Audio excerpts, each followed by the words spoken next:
Universitas Pendidikan Nasional Undiknas menggelar wisuda ke-90 di Bali Nusa Dua Convention Center Minggu 23 Oktober 2022 yang diikuti 146 lulusan program sarjana dan magister. Rektor Undiknas Profesor Dr. Insinyur Nyoman Sri Subawa menyampaikan, upaya implementasi dan tantangan revolusi 4.0 telah mendorong dunia akademik, pendidikan untuk semakin cepat melakukan penyesuaian dan adopsi terhadap perubahan perilaku atas fenomena yang terjadi.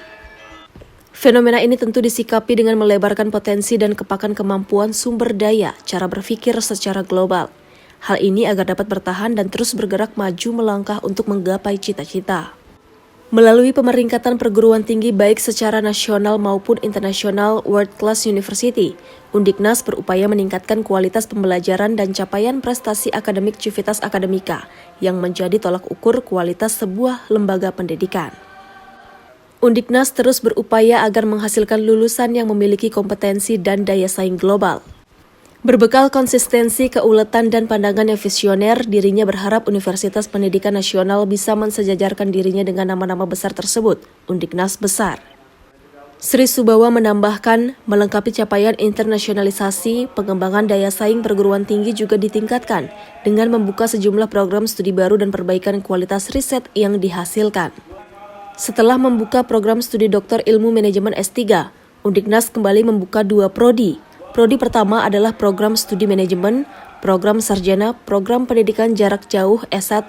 Undiknas merupakan yang pertama yang memiliki PJJ seperguruan tinggi di lingkungan LL Dikti Wilayah 8. Prodi kedua adalah destinasi pariwisata D4. Dengan bertambahnya 2 program studi tersebut, kini Undiknas telah memiliki 15 program studi. Melalui pemeringkatan perguruan tinggi, baik secara nasional dan internasional, World Class University, Undiknas berupaya meningkatkan kualitas pembelajaran dan capaian-capaian prestasi akademik Civitas Akademika yang menjadi tolak ukur kualitas sebuah lembaga pendidikan tinggi.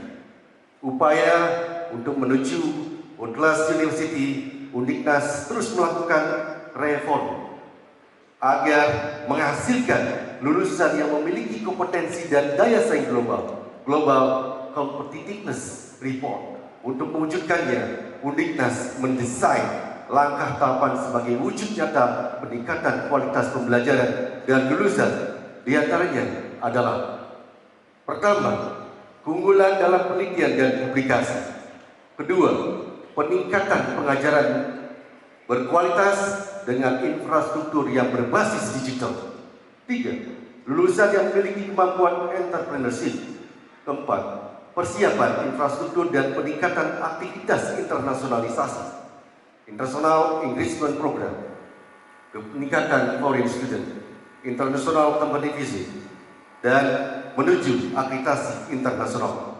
Ketua Perkumpulan Pendidikan Nasional Perdiknas Dr. Ana Agung Ngurah Edi Supriyadinata Gorda menambahkan, salah satu kunci keberhasilan Undiknas, SMK Teknologi Nasional dan SMP Nasional yakni mengimplementasikan nilai-nilai Trihita Karana yang baik. Pertama, menurut pemilik sapaan Gong Edi ini, pimpinan unit-unit di bawah Perdiknas selalu mengucap syukur kehadirat Tuhan sebelum dan sesudah penerimaan peserta didik atau mahasiswa baru. Kemudian memperhatikan kesejahteraan dosen, guru, dan pegawai serta peduli terhadap lingkungan. Sebagai Ketua Badan Penyelenggara Pendidikan, Gong Edi berusaha menjalankan tupoksinya sesuai rel dengan mendukung sepenuhnya pembangunan infrastruktur untuk mencapai tujuan masing-masing pimpinan unit. Ketua Perdiknas hanya menyediakan fasilitas-fasilitas yang mampu mendukung apa yang sudah direncanakan oleh rektor. Fasilitas seperti pembangunan lab-lab dan mungkin saja memberikan bantuan-bantuan kepada dosen agar dosen mampu memberikan proses-proses yang baik sebagai tuntutan pasar. Itu aja kata kuncinya. Konsep saya itu, tapi konsep yang berikutnya adalah dalam hidup saya dan mengelola Perdiknas dan Undiknas, konsep Trihita Karana itu harus dipahami hubungan dengan Tuhan, misalnya bagaimana sebelum penerimaan masa baru dan sesudah penerimaan masa baru kita bersyukur karena Tuhan baik dengan kita, memperbaiki sarana-sarana persembahyangan, itu kan konsep kita.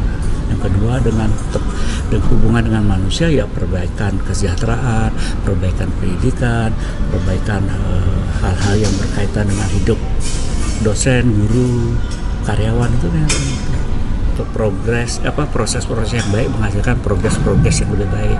Kan sederhana. Kalau tahun lalu misalnya X, ya sekarang paling tidak di tahun kedua X plus 1, tahun ketiga X plus 3, itu sederhananya kan itu. Jadi kan kita melihat kinerja orang itu bukan tahun ini tetapi perjalanan. Itulah fungsinya sejarah sebetulnya. Jangan sampai sejarah itu berulang, yang sejarah yang kacau menjadi lebih kacau kan tidak.